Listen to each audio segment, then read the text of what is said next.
Sham sir, உங்ககிட்ட இருந்து தொடங்குறேன். சட்டமன்றத்தில் மிகப்பெரிய அளவில் ஆளும் கட்சி எதிர்கட்சி இடையேயான காரசார விவாதங்கள் நடைபெறுகிறது. முதலமைச்சர் அந்த அண்ணா பல்கலைக்கழகம் விவகாரத்தில் பல்வேறு விளக்கங்களை எதிர்கட்சிகள் எழுப்பிய விமர்சனங்கள், குற்றச்சாட்டுகள், புகார்கள் அனைத்திற்கும் இன்றைக்கு விளக்கம் அளித்திருக்கிறார். முதல் கட்டமாக அதை எப்படி பார்க்குறீங்க? இன்றைய சட்டமன்ற நிகழ்வுகள், முதலமைச்சர் அளித்த அந்த விளக்கங்கள் எல்லாவற்றை. சட்டமன்றங்கள் பரபரப்புக்கு பஞ்சம் இருக்கக்கூடாது.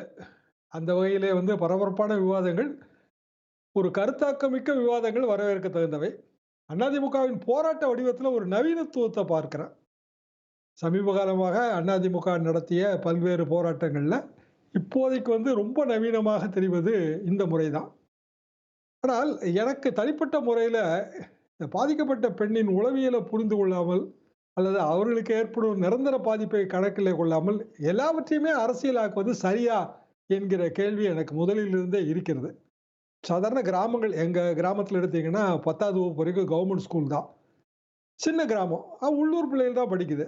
ஆனா இப்போ ஈவினிங் ஸ்கூல் விடும்போது அந்த குழந்தைகளை எல்லாம் கூட்டிட்டு போறதுக்கு பெற்றோர்கள் வராங்க. ஒரு பெரிய கடினமா இருக்கு. என்னன்னா ஒரு 40-50 பேர் ஒரு பாலம் தான் இடைவெளி, ஸ்கூலுக்கும் மெயின் ரோட்டுக்கும். பாலத்துல உட்கார்ந்தே இருக்காங்க. சாயந்தரம் ஆனா இதை தினமும் பார்க்கலாம்னு தான் ஊர்ல இருந்து சொல்றாங்க. என்ன காரணம்னா ஒரு பதற்றம் நிலவுது.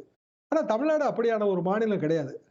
பெண்களுக்கான பெரிய அளவுக்கான பாதுகாப்பு உள்ள ஒரு மாநிலம். ஆனாலும் இதை பெரிய அளவுக்கு அரசியல் செய்யும் போது பெற்றோர்களிடம் ஏற்படுகிற உளவியல் பாதிப்பு, அதை ஏன் நமது அரசியல் கட்சிகள் புரிந்து கொள்ள மறுக்கின்றன? முதலமைச்சரின் விளக்கம் சரிதான், எதிர்க்கட்சி தலைவர் குற்றம் சாட்டுவதெல்லாம் சரிதான். ஆனா எப்ப நீதிமன்றம் ஒரு எஸ்ஐடி ஃபார்ம் பண்ணுச்சோ அப்பவே இந்த பிரச்சனையை அரசியலாக்குவதை தவிர்க்க வேண்டும் என்பதுதான் ஒரு மூத்த பத்திரிகையாளராக எனது பார்வை.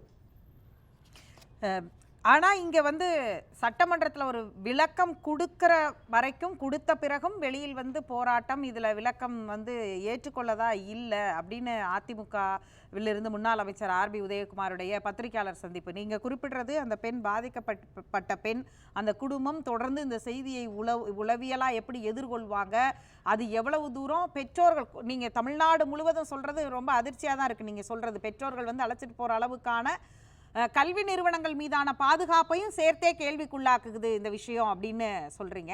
முதலமைச்சர் சொல்றாரு தமிழ்நாடு அப்படியான ஒரு மாநிலம் அல்ல, ஒரு சம்பவத்தை வைத்து ஒட்டுமொத்த பாதுகாப்பையும் கேள்விக்குறியாக்காதீர்கள் அப்படின்னு ஒரு வார்த்தையையும் சொல்றாரு. இதை எப்படி பார்க்கணும்? சரிதான். ஒரு சம்பவத்தை வைத்து ஒட்டுமொத்த பாதுகாப்பையும் பீதிக்குள்ளாக்குகிற விஷயம்தான் நான் குறிப்பிட்ட இந்த உதாரணத்துக்கான காரணம். சின்ன சின்ன கிராமங்கள்ல இப்ப நீங்க பார்க்கலாம். முன்னாடியெல்லாம் கிராமங்கள்ல பெற்றோர்கள் பெண் குழந்தைகளை ஒரு 8வது வகுப்பு 9வது வகுப்பு பெண் குழந்தைகளை அழைச்சிட்டு போறதுக்கு வரமாட்டாங்க. ஏன்னா ஊர்ல எல்லாருக்கும் எல்லாமே தெரியும், என்ன முகங்கிறது தெரியும், வேற்றாள் வந்தா தெரியும். ஆனா இப்ப அந்த மாதிரியான ஒரு பீதி உருவானதற்கு காரணம் இந்த அரசியல் தான். ஆனால் முதல்ல ஆரம்ப கட்டத்துல ஒரு 2 நாள் போராட்டம் அதெல்லாம் கூட அது புரிந்து கொள்ள முடிந்தது. ஆனா இப்ப தொடர்ந்து இது ஒண்ணுதான், யார் அந்த சார், இது ஒண்ணுதான்னா, சார்னா ஸ்கூல்ல கூட நம்ம சார்ன்னு தான் கூப்பிடுவோம். சின்ன சின்ன பள்ளிக்கூடங்கள்ல சார், மேடம், மிஸ்ன்னு தான் கூப்பிடுவாங்க. அதெல்லாம் ஒரு பெரிய கேள்விக்குறி ஆக்கக்கூடாது. 2வது, whatever it is matter sub judice. கோர்ட்டுக்கு போயாச்சு. கோர்ட் ஒரு இடைக்கால நிவாரணம் கொடுத்துருச்சு. ஒரு எஸ்ஐடி ஃபார்ம் பண்ணிருச்சு. எப்படி எஃப்ஐஆர் லீக் ஆனதுங்கிறதுக்கான ஒரு விவரம் கொடுத்துருச்சு. அப்படி இருக்கும்போது முதலமைச்சர் சொல்ற, அதாவது ஒரு சம்பவத்தை வைத்து நீங்க ஒட்டுமொத்த தமிழகத்தை பீதிக்குள்ளாக்குறீங்கிற விஷயம் சரிதான். ஆனா அவரும் ஒரு தவறு பண்றாரு. என்னன்னா பொள்ளாச்சி மேட்டரை திருப்பி எடுக்கிறாரு. பொள்ளாச்சி மேட்டர் முடிவடைந்த விஷயம், சிபிஐ விசாரணை எல்லாம் முடிவடைந்த விஷயம், தண்டனை எல்லாம் வழங்கப்பட்டு விட்டது. அப்ப அந்த மேட்டரையும் சட்டமன்றத்துக்குள்ள கொண்டு வரும்போது மீண்டும் மீண்டும் இது என்ன ஆகுதுன்னா, தமிழ்நாடு ஏதோ பெண்களுக்கே பாதுகாப்பு இல்லாத ஒரு மாநிலம் மாதிரியான ஒரு பிரமையை தோற்று வைக்குது. வட இந்திய மாநிலங்களை ஒப்பிடும்போது தென்னகம், குறிப்பாக தமிழ்நாடு ரொம்ப பெரிய பாதுகாப்பு நிறைந்த மாநிலம்.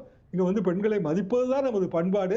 அப்படியான சூழ்நிலையில் ஒரு சம்பவம், அந்த சம்பவமே அது செகண்ட் இயர் ஸ்டூடெண்ட், ஒரு 18 வயசு 19 வயசு தான் இருக்கும், ஒரு குழந்தை தான். ஏதோ ஒரு வகையில அப்படியான ஒரு பிரச்சனை வந்துருச்சு. எஃப்ஐஆர் போட்டதுல லாங்குவேஜ் ஆஃப் த எஃப்ஐஆர் சரியில்லை, அது உண்மை. அப்படியான ஒரு சூழ்நிலையில் இதை வெறுமனே அரசியலாக்க வேண்டாம் என்பதுதான் என் கருத்து. மற்றபடி டங்ஸ்டன் போராட்டம், அதை அரசியலாக்குகிறார்கள், அதெல்லாம் சரிதான். நிதியமைச்சர் தங்கம் தென்னரசுடைய ஸ்டேட்மெண்ட் இதற்கு அதிமுக மூல காரணமாக இருந்திருக்கிறது. இந்த மசோதா நிறைவேற்றும் போது ஆதரவு தெரிவித்திருக்கிறார் மாநிலங்களவை உறுப்பினர் திரு தம்பிதுரை அப்படின்ற விளக்கத்தை இன்னைக்கு வைக்கிறார். அதை எப்படி பார்க்குறீங்க? எதிர்கட்சி இப்போது முன்பு ஆளுங்கட்சியா இருந்தது ஆதரவு தெரிவித்ததுன்னு சொல்றது, இல்ல நம்ம பகுதிகளில் நடந்த மீத்தேனுக்கு கையெழுத்து போட்டது திரு மு க ஸ்டாலின் தான் சொல்றது. இது எல்லாமே அது வெற்று ஆரவாரம் தான் நான் நினைக்கிறேன். காரணம் என்னன்னா, அப்படியே அவர்கள் கையெழுத்து போட்டிருந்தாலும் ஆதரவு தெரிவித்திருந்தாலும் அவர்கள் அதுக்காக தானே எதிர்கட்சி அந்தஸ்து கொண்டு வந்து சேர்த்துட்டோம் இப்ப நம்ம. அப்போ எப்படி தடுக்கலாம்? அதாவது டங்ஸ்டன் சுரங்கத்தோட பாதிப்பெல்லாம் நேரடியா எங்களுக்கு தெரிந்தது. என்ன காரணம்னா, நானும் அந்த யானமலை ஒத்தக்கடை அக்ரிகல்ச்சர் காலேஜில் தான் படித்தேன். அந்த பகுதிகளில் தான் வந்து என்னோட ஹைக்கிங் சொசைட்டி ஆக்டிவிட்டி எல்லாமே. அது போக அங்கேருந்து ஒரு நூலும் நான் சமணம் பற்றிய நூலும் எழுதியிருக்கிறேன். இதே அரிட்டாப்பட்டி ஏரியா தான். அப்போ டங்ஸ்டன் சுரங்கம் வெறுமனே வந்து இந்த எல்லையைத்தான் மாற்றி அமைத்திருக்கிறாங்க என்று விவசாயிகள் குற்றம் சாட்டுகிறார்கள். அங்க இருக்கிற ஒருபோக விவசாயிகள் சங்கம்லாம் பேசுறாங்க. அவங்க சொல்றது என்னன்னா, வெறுமனே வெறும் எல்லையை மட்டும் மாற்றி அமைத்திருக்கிறார்கள், மற்றபடி இந்த பகுதிக்கு வந்த ஆபத்து அப்படியே தான் இருக்கு. என்ன காரணம்? என்ன காரணம்னா, டங்ஸ்டன் வந்து ரிசர்வே ரொம்ப கம்மியா இருக்கு. ஒரு 5 வருடம் 7 வருடம் கூட ரிசர்வ் எடுக்க மாட்டாங்க. அப்புறம் எடுத்த பிறகு அதை அப்படியே கைவிட்டுருவாங்க. இப்போ மீத்தேன் நெடுவாசல் நிலைமை என்ன? கைவிட்ட பிறகு எல்லாமே வந்து அந்த பட்டர்ஃப்ளை போஸ்ட் எல்லாம் குச்சி குச்சியா நீட்டிட்டு இருக்கு. டோட்டலா விவசாயம் பண்ண முடியாது. சிமெண்ட் வச்சு மூடியாச்சு. விவசாய தொழிலாளர்கள் புலம்பெயர்ந்துட்டாங்க. இது பெரும்பாலும் தஞ்சாவூர் மாவட்டத்தோட பல இடங்கள்ல நீங்க இதை பார்க்கலாம். அப்போ இயல்பாக ஒரு கனிமம், அந்த கனிமம் ரொம்ப ரேர் மினரல், அது வேணும். ஆனால் அது வந்து எவ்வளவு பெரிய மக்கள் தொகை நிறைந்த, எவ்வளவு தூரம் விவசாய ஆதாரம் நிறைந்த பகுதியில் அதை எடுக்கணுங்கிறதுக்கு ஒரு வரமுறை வேணும். அப்படி வரமுறை இல்லை, அதுக்கான போராட்டம் நடந்தது, கைவிடப்பட்டது. அப்படின்னா கைவிடப்பட்டதுக்கான உறுதி இன்னமும் வரவே இல்லை. அப்ப அது ஆளுங்கட்சி பொறுப்பு தானே. ஆளுங்கட்சி தானே வந்து அந்த உறுதிமொழியை கொடுக்கணும். விவசாயிகளை சமாதானப்படுத்திருக்கலாம். இல்ல அவங்க வந்து ஒருவேளை நரசிங்கம்பட்டியிலிருந்து தமுகத்துக்கு ஒரு ஊர்வலம் வராங்க. அந்த ஊர்வலத்தை நம்மால் வந்து அமைதியா ஹேண்டில் பண்ண முடியாதா? அவ்வளவு பெரிய மதுரை வந்து குலுங்கிருச்சு. உண்மையிலேயே ஒரு வேற லெவல் மதுரை மாதிரி நான் அதை பார்த்தாங்க. அதே மதுரையில தான் நம்மளும் வந்து புழங்கணும், படிச்சோம் எல்லாமே.